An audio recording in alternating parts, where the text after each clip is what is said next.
মমতা বন্দ্যোপাধ্যায় গতকালকে চাঁদপাড়া থেকে একটি র্যালি করলেন, সেখানে তিনি বলছেন যে আমাকে আঘাত দেওয়ার চেষ্টা করবেন না, ভারত ফিরিয়ে দেবো। দেখুন উনি কী কনটেক্সটে বলেছেন জানি না। আমার মনে হচ্ছে চন্দ্রবিন্দুর একটা গান ওনার শোনা উচিত।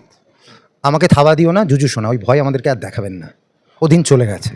এখন আপনি সামলান, কী করে বাংলায় রাখবেন, থাকবেন।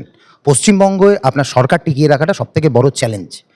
পশ্চিমবঙ্গের মানুষ জানে, মনে প্রাণে বিশ্বাস করে, এবং যেটা কালের দেওয়ালে লেখা আছে, 26-এর নির্বাচন তৃণমূলের বিসর্জন। খেলবো আমরা এমন করে, তৃণমূল যাবে ঘরে। এটা নিয়ে তো অসাধারণ বক্তব্য আমাদের রাজ্য সভাপতি মাননীয় শ্রী শ্রমিক ভট্টাচার্য যে মন্তব্য করেছেন, তার থেকে ভালো মন্তব্য আর কিছু করার নেই। খেলবো আমরা এমনভাবে, তৃণমূল জাদুঘরে। সত্যি তাই। 26-এর নির্বাচন তৃণমূলের বিসর্জন, এটা কালের দেওয়ালে লেখা আছে। উনি যাভাবেই মানুষকে ভয় দেখানোর চেষ্টা করুন, মানুষকে ভুল বোঝানোর চেষ্টা করুক, মানুষ ব্যালটে তার উত্তর দেবেন। খেলা হবে বলছেন, মুখ্যমন্ত্রী বলেছেন গতকালকে খেলা হবে।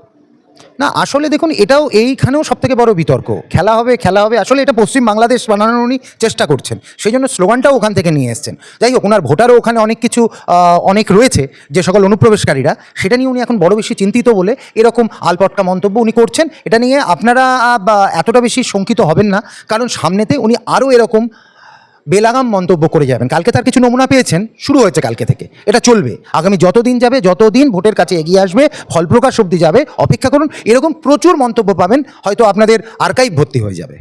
মুখ্যমন্ত্রী মমতা বন্দ্যোপাধ্যায় বলছেন যে আমাকে নিয়ে খেলতে আসিস না, তুই তো করছেন। দেখুন, এর আগেও আমরা ওনার বিভিন্ন মন্তব্য শুনেছি।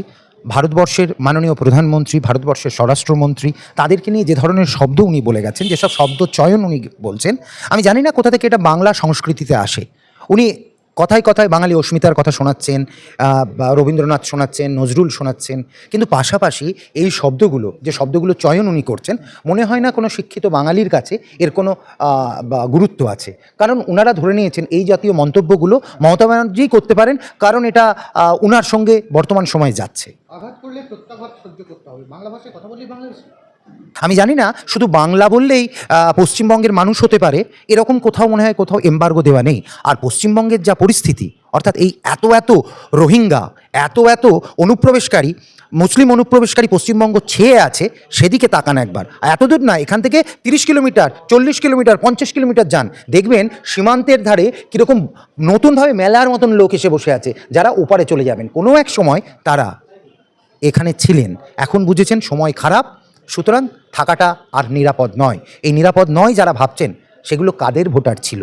এই প্রশ্নটাই কুড়ে কুড়ে খাচ্ছে মাননীয় মুখ্যমন্ত্রীকে। সেই জন্য ভাষা, অপভাষা ওনার কাছেই এখন আঁকড়ে ধরার বিষয়। চিকিৎসা করতে গিয়ে ডিজিটাল যোদ্ধার একাধিক বিজেপিকে নিয়ে অপপ্রচার, বিজেপি নেতাদের নিয়ে অপপ্রচার করা হচ্ছে, এই বিষয়টা কীভাবে? আপনারা দেখেছেন গত কয়েকদিন ধরে ফেসবুক পোস্টে তৃণমূলের যারা দাবি করে যোদ্ধা, এখানে আমার আবার একটু বলার আছে, সেটা হচ্ছে এই যে ছেলেটি, বরানগরের যে ছেলেটি অত্যন্ত নোংরাভাবে আমার দুই নেত্রী এবং নেতাকে নিয়ে যে অসভ্য, রুচিজ্ঞানহীন একটা এআই পোস্ট করেছে, এটা মনে হয় কোনো ভদ্র সভ্য সমাজ কোনোদিন মেনে নেবে না।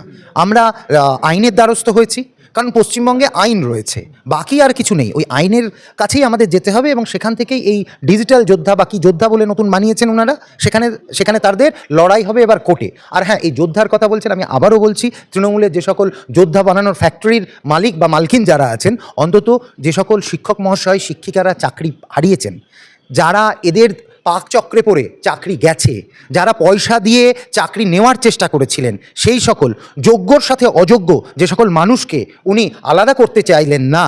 দেখতে পেলেন এসএসসির পরীক্ষাতে কি জিনিসটা হলো রেজাল্টে, ঠিক এক জিনিস, 60 নম্বর পরীক্ষা, দেখা যাচ্ছে তিনি 66 পাচ্ছেন। তো এই পরিস্থিতি যারা তৈরি করেছেন, তাদের কাছে এটা সবথেকে বড় বিষয়। সেই মানুষগুলোকে নিয়ে ওনারা ডিজিটাল যোদ্ধা বানান, তাহলে লোকও পাবেন, এবং তাদের যে সমস্যা, সেই সমস্যার কথা, হৃদয়ের যে যন্ত্রণার কথা, তারা লিখতে পারবেন। আমি আবারও বলছি, শিক্ষিত যুবক যুবতী, শিক্ষক মহাশয়, শিক্ষিকাদের সঙ্গে এই সরকার যে প্রতারণা করেছে, এর বিচার হওয়া দরকার। ছেলে খেলা করেছে, এর বিচার হওয়া দরকার। যোগ্যের সঙ্গে অযোগ্যদেরকে সমান মাপকাঠি কোনোদিন করা যায় না। যোগ্য শিক্ষকরা চাকরি হারিয়েছেন, ওনার লোকরা পয়সা নিয়ে লোক ঢুকিয়েছেন বলে এর বিচার হওয়া ভীষণ জরুরি। যেভাবে এসএসসি হয়েছে, এ দিয়ে কোনোদিন সমস্যা সমাধান হবে না, বরং সমস্যা আরও বাড়বে। আবার সিন্ডিকেট তৈরি হবে, আবার লোকে পয়সা নেওয়ার তৃণমূলের লোকরা নতুন একটা খোঁজ পেয়েছে।